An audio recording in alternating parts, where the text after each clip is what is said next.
Baik, perkenalkan nama saya Dikna Bara Putri Paramudia dengan NIM G00250016 dari kelompok B7. Dan saat ini saya akan menjelaskan mengenai situs facialis.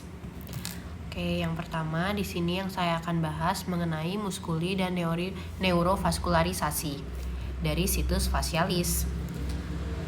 Di muskuli facialis ini dibagi berdasarkan fungsinya menjadi kelompok orbitalis, kelompok nasalis, kelompok oralis, dan kelompok muskuli lain. Bisa dilihat ini sebagai gambaran besarnya, ada corrugator supercilii dan levator labii superioris dan lain sebagainya. Kita lanjut untuk ke detailnya. Kelompok orbitalis.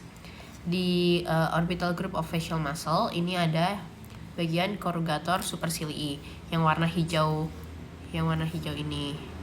Lalu di sini juga ada orbicularis oculi yang dibagi menjadi yang ini palpebral dan yang ini adalah orbitalnya. Bagian yang lebih bawah itu yang palpebral. Terus di sini juga ada depressor supercilii yang warnanya coklat-coklat ini, guys. Lanjut ke kelompok nasalis. Di nasalis ini itu ada procerus muscle ini di atas ini. Oke, kita pakai warna ini aja. Procerus muscle. Terus ada untuk nasalis muscle itu dibagi menjadi yang transverse part sama alar part.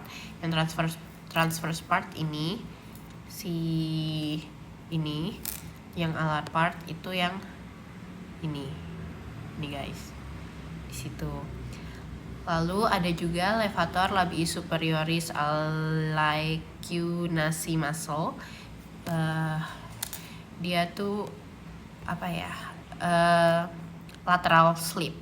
Dia lateral slip. Terus ada juga ini depressor septinasi muscle. Ini di sini. Terus ada nih apalagi dilator naris anterior muscle dan kompresor nario minor muscle. Oke, lanjut ke kelompok oralis.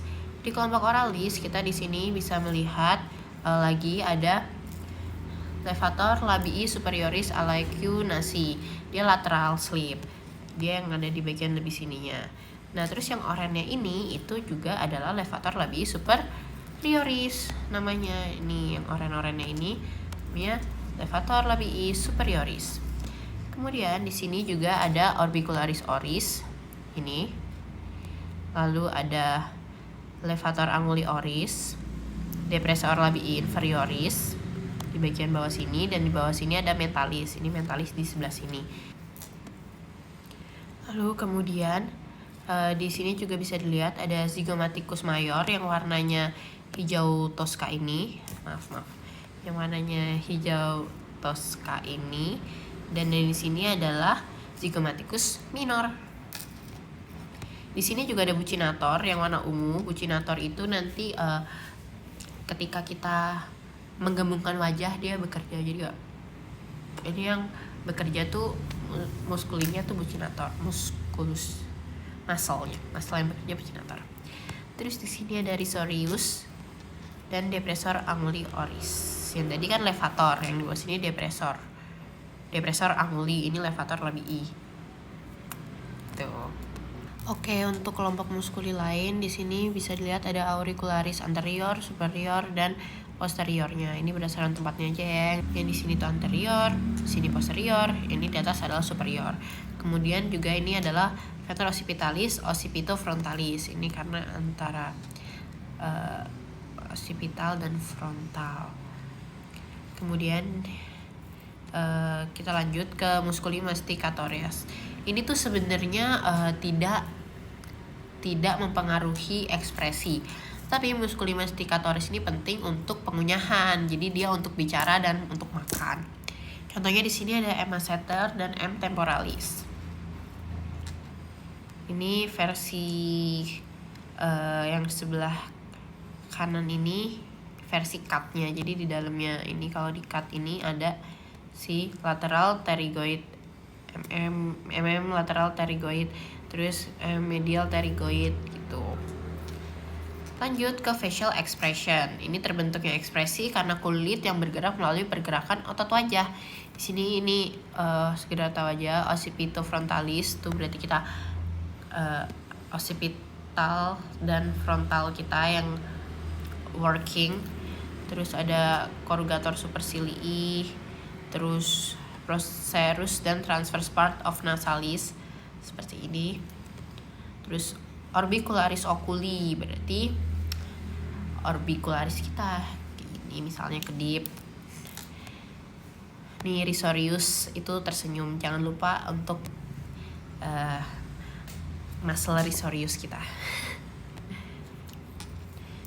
Terus untuk neurovaskularisasinya di sini yang arteria, jadi arteria memvaskularisasi wajah terutama tuh berasal dari arteri karotis eksterna dan sebagian kecil dari arteri karotis interna melalui arteri ophthalmicus.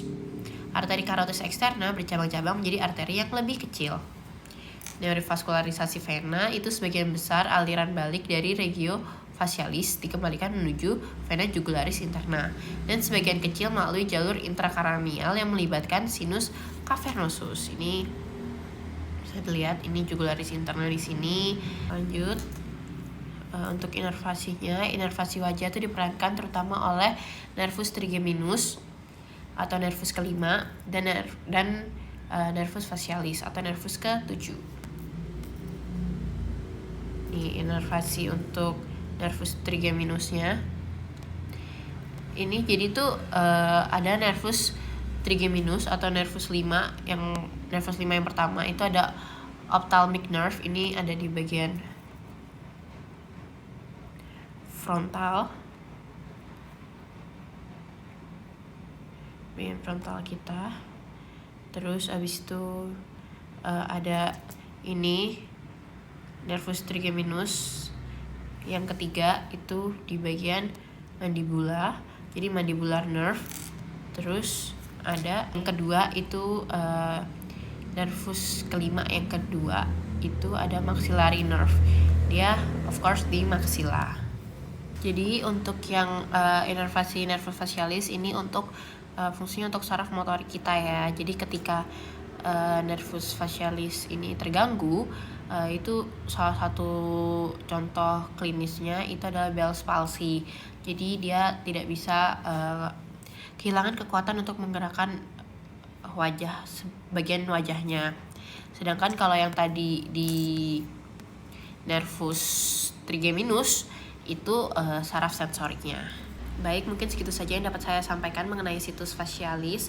Jika ada kesalahan, saya mohon maaf. Terima kasih.